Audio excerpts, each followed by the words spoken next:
welcome back to Behind the Console. My name is Janae.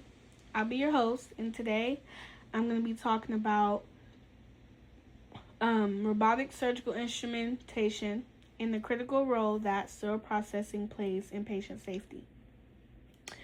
So, throughout this podcast, I want you guys to think about when it comes to robotic surgery, what comes to mind first? Is it the advanced technology? Is it the robotic arms? Is it the surgeon sitting at the table? Could it be who's in the room while you guys are doing this robotic surgery? I feel like,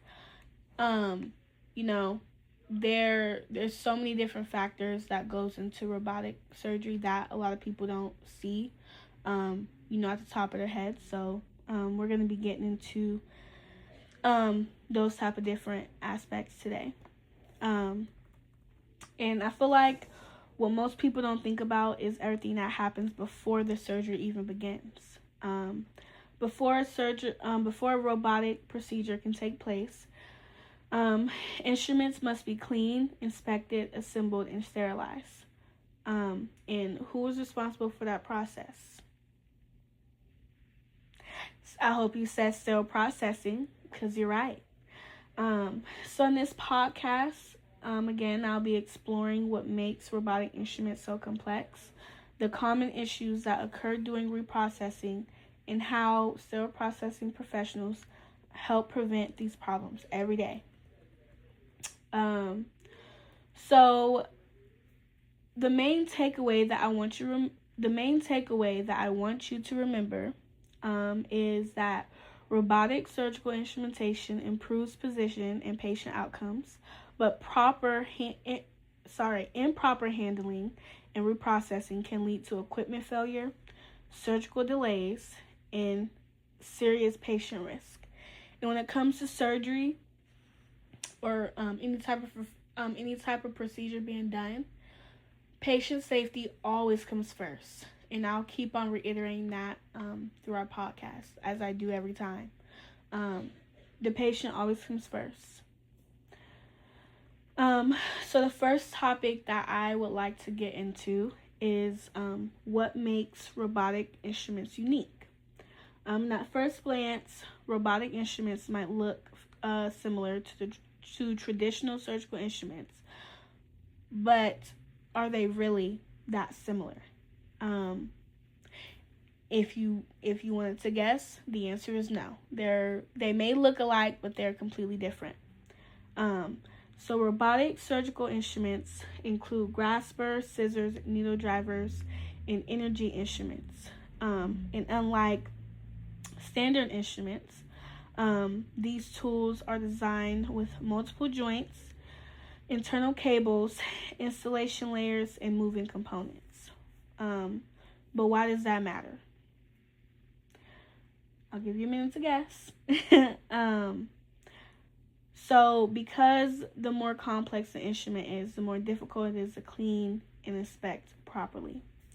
And another important factor is that many robotic instruments are limited use. And they are designed to be used only a specific number of times. So what happens if an instrument is used beyond its approved life cycle? The risk of malfunction increases, and that risk can follow the instrument right into the operating room, which is of course not good. Robotic instruments are also manufacturer specific.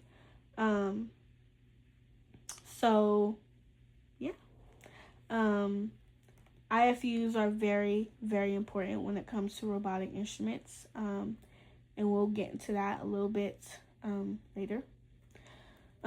So next, I would like to talk about the common problems and risk when it comes to robotic instruments. And one main common issue that is a big thing is retained debris.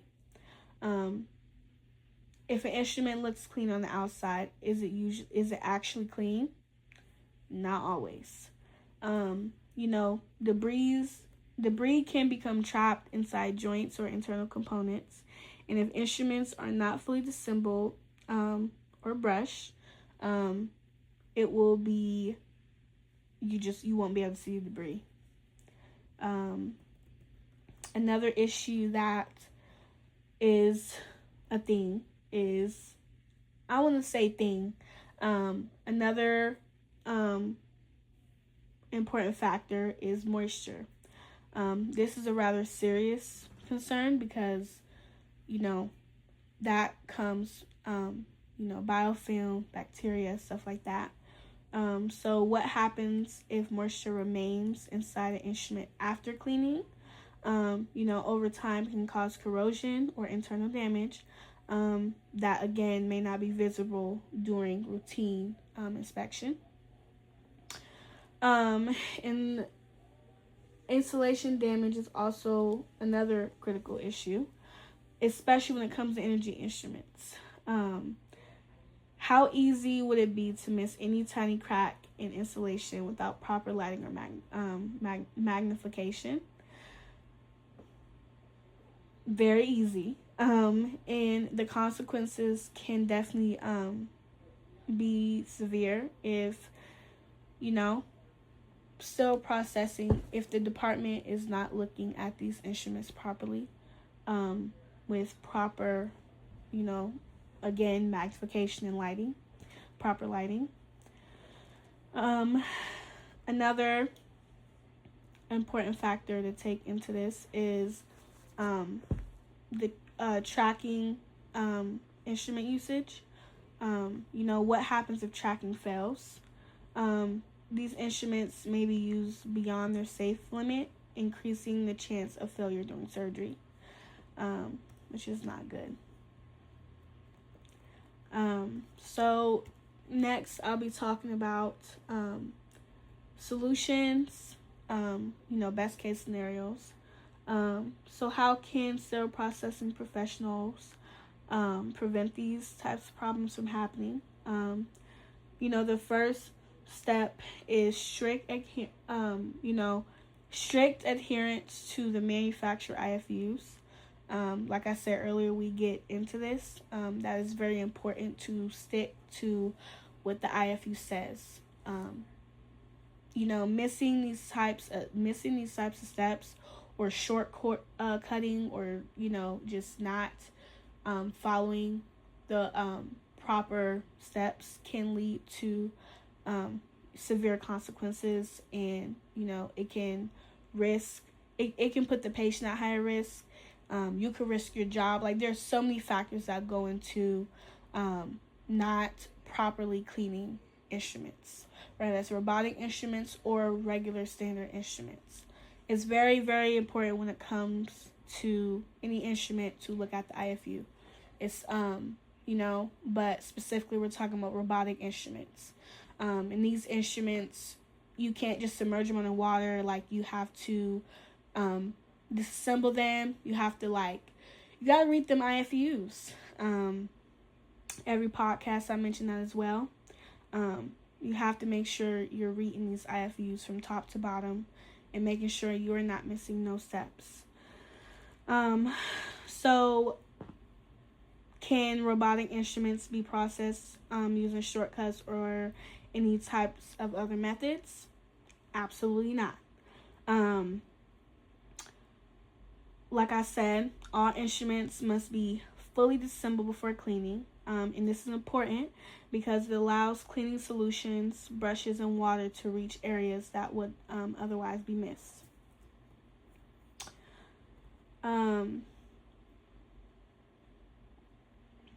Also, inspection should always be performed using magnification and proper lighting. How can you catch a problem if you can't see it clearly, right? Life cycle tracking systems are also very important. how can an instrument be safe if no one knows how many times it's been used, right? And finally, continuing ongoing education is very important, because with technology advancing so quickly, how can anyone stay up to date without continued training?